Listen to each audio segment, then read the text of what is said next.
Okay, calm down. We all know how exciting it is to learn about plumbing, pipe, and standards.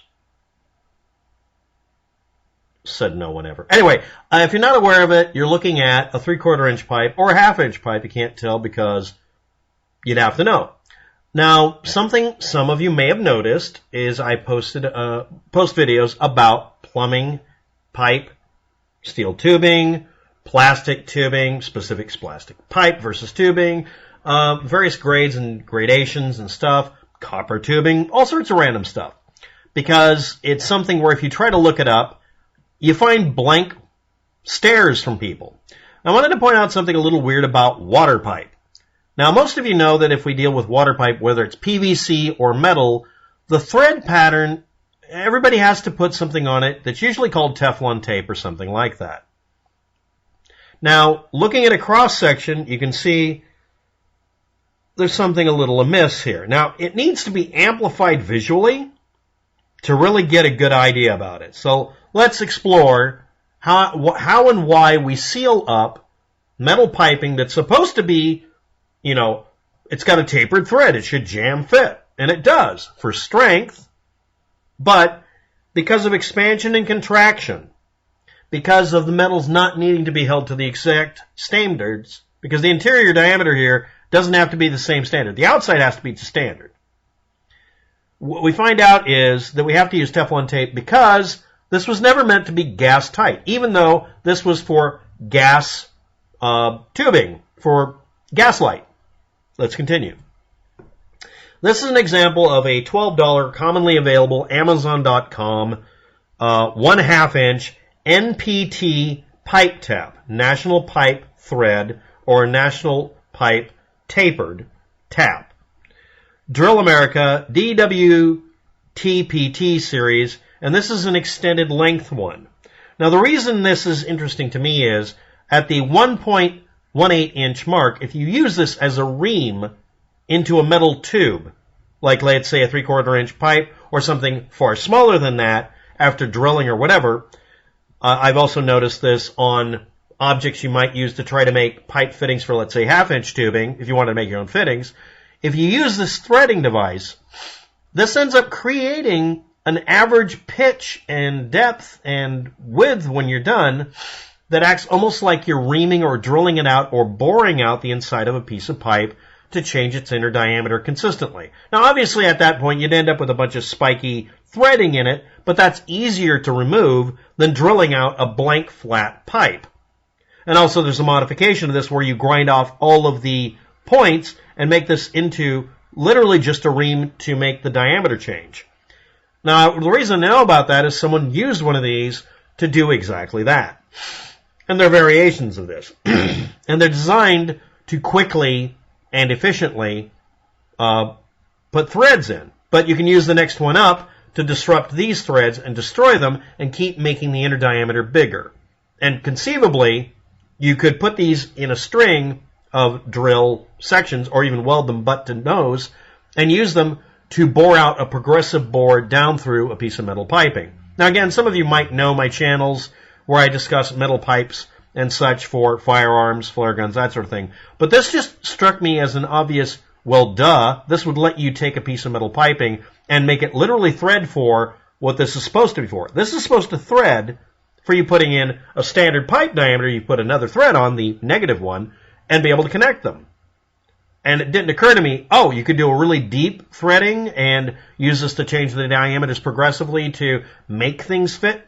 You could use this on something you drilled a hole into to thread it and mount things. I mean, that seems obvious to anyone watching this. Let's all just say, well, duh. But yeah. Now, the reason, again, I'm bringing this up is, again, this is to make something structurally sound. This is for making what would be considered water pipe or black iron pipe or gas pipe into a structure for doing outside your house if you're painting.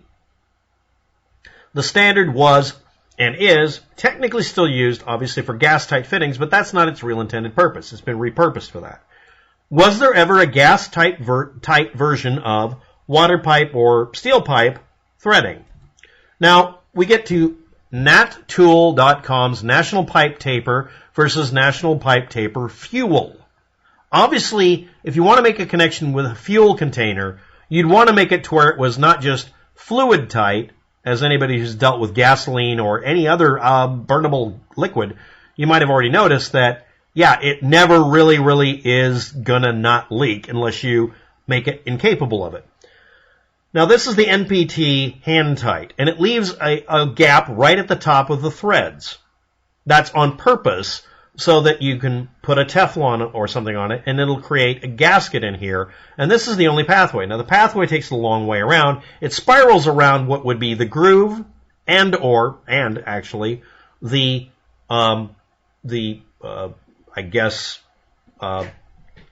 groove and the land, if you want to call it, of your threading. And they actually have names for them. They're called the crest and root, and that's where you have crest and root spiral leakage paths. But this has a flank interference fit. The flank is the flat surfaces that come in contact. And that gives it a lot of surface area, makes it strong, and makes it to where when you try to crank it down, you'll always end up with a little bit of a gap, but the pipe flank interference fit, NPT, wrench tight, and even beyond, is strong. But it will always leak a little unless you have this trailing or beginning edge, which most pipe, if you don't notice it, it's relying on the ends of the threads where you don't really complete them to act as the gas tight fitting. I didn't know that. There's one at the end, on one end of the connection, on the smaller pipe going into it, and on the other one, on the one going out. It's an abrupt end, but it doesn't really give it a good seal surface. Now, to keep this from being a problem, they decided to do this one, where they deliberately made the crest and root interference fit happen, and flank, the big surface area, would leak very much. But when it's cranked down, this metal, which are left pointy, can be compressed and crushed to fit into it. Because it's supplying all that extra pressure from you rotating it, it crushes like a vise the edge of the threads, which can compress, and it makes the flank tight fit happen afterwards. That seems counterintuitive, but of course, on the right you can see it really does almost but not quite completely seal it. Combining that with the standard gaskets that are included, it makes it to where each connector, individually between the two pieces, will match each other to a hermetically sealed joint. Now remember that if you change off the knob or the cap, I found this out a long time ago, I was told that, if you take the cap off of this thing, crank it down hand tight because you don't need to do wrench tight anymore, and then crank it down a little bit until it comes to this point we marked. Like why? Because it's fitted to it. Because these things self-fit or self-fitment to each other. However, if you swap the cap off of one fuel tank to another, you're inviting a leak. I was told that if I ever did that, I'd get fired, and this was at a place that simply had fuel tanks on site. Wikipedia, Wiki, National Pipe Thread, Taper, Fuel, NPTF, and a bunch of other pages. So to review, for Polyvu, this is not gas tight or even fluid tight unless you use a gasketing material. If you're doing fuel or any solvent, you can't use the normal thing of Teflon or anything. You have to use some other kind of gasketing material if you use one. The methodology we use for making these threads is for strength, and also, as I pointed out, to be able to make a threaded joint in anything. Sheet metal, plate, a lump of steel, an anvil, it doesn't matter.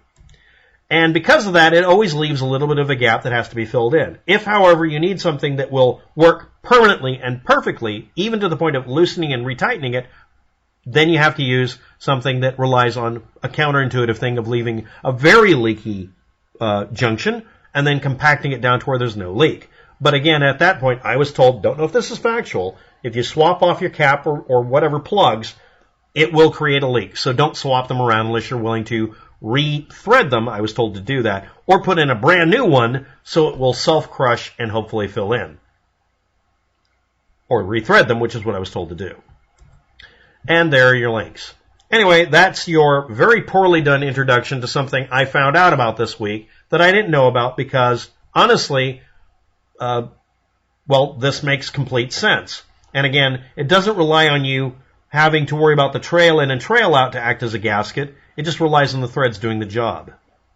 And yes, if you combine the NPTF reams or taps to make the threading with the other type that's NPT, you can use them progressively and interferingly with each other to make hole diameters bigger. I saw a video where someone was using these taps, which are really expensive, to basically bore out something by going through and progressively putting more and more threading into it until they could easily remove the threads by abrading them away. And then, if you're not aware of it, it's not really relevant, but then he went through and filled in the areas between, at the roots or crests, depending how you look at it, with basically pipe solder and made it into a smooth tube so he could use it as an extendable pole for something made out of metal tubing because he couldn't get it any other way. Anyway, I just thought this was interesting and I thought I'd share it with everybody. Thank you for watching. Have a good day. Good luck with all that.